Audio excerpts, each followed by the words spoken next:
دادگاه شهر پنجکند روز 26 ماه سال 2023 ژورنالیست خورشید فوزلوف را به 7 سال زندان محکوم کرد. مرافعه او در بازداشتگاه خوجند 25 ماه تحت ریاست رئیس دادگاه پنجکند آغاز یافته همگی 2 روز دوام کرد.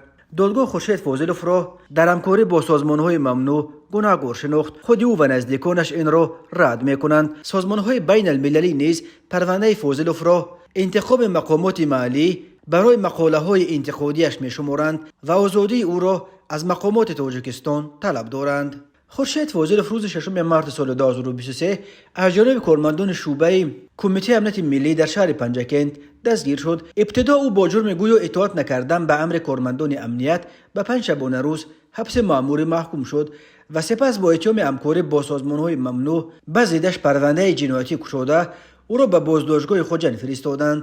ریاست امنیت ولایت سوخت تحقیق پرونده خورشید فوزلوف را روز 2 ماه به پایان رساند. به ضد خورشید فوزلوف بر اساس یک بند کودکس جنایتی تاجیکستان ماده 307 علاوه 3 قسم 2 کودکس جنایتی همکاری با حزب و حرکت‌های فعالیتشان در تاجیکستان ممنوع عیب اعلام شده است و او بر اساس این بند قانون از 5 تا 8 سال زندان تهدید می‌کند.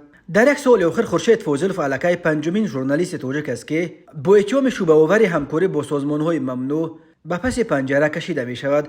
در تابستان سال 2022 با این اتهام ژورنالیستان مستقل تاجیک دلیر امامعلی، عبدالله غربتی، ذوقبیک سیدامینی و عبدالستار پیر محمدزاده دستگیر شدند. دلیر امامعلی به 10 سال، غربتی به 7 سال و 6 ماه و 2 دیگر به 7 سال زندان محکوم گردیدند.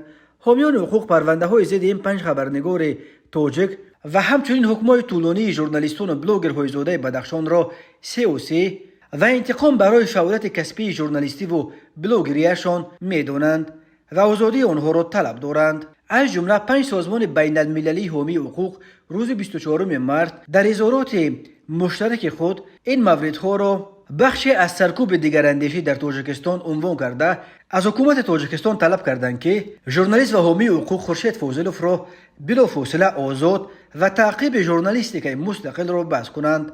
دوشنبه تا حال به این دعوت‌ها یگان پاسخ نداده است.